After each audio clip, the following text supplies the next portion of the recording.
Jared Polin, FroKnowsPhoto.com, and I want to quickly talk about the importance of composition in your photos. Do you ever look through Instagram or Facebook and certain images go by and you stop and you stare at them? Because they're more than just snapshots, they're photographs. Why? Because they follow good rules of composition. Now there's a lot of different rules of composition, and they're rules for a reason, because they tend to work. I like to explain to people that it's great to learn the rules because then you can break them and tweak them into the future. One simple rule of composition that you can think about is the rule of thirds. Now we know that a lot of cell phones will allow you to put a grid on the screen to show you the different areas of composition. You could move your subjects to the left. You could move them to intersecting lines. You could put them on the top left, the top right, whatever feels right. The funny thing about rule of thirds is if it feels good when you're looking at it, that means you're doing something right. If it creates tension,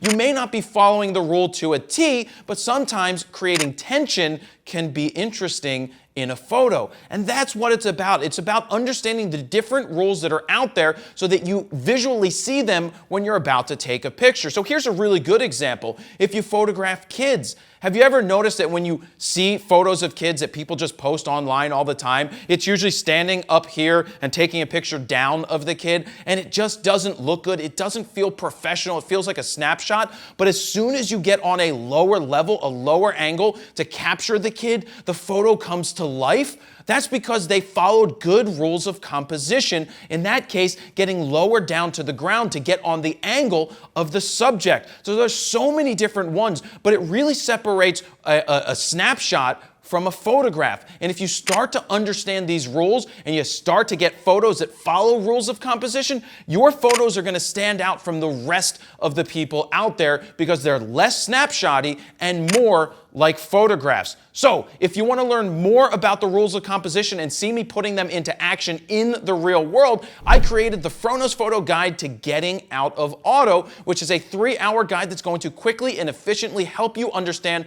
the rules of composition, the exposure triangle, and how to get fantastic photos that I know you want to capture. You can go over to FroKnowsPhoto.com/guide to get a free preview of it right now to see if it's for you. Thank you very much for watching this video. Jared Polin, FroKnowsPhoto.com. See ya.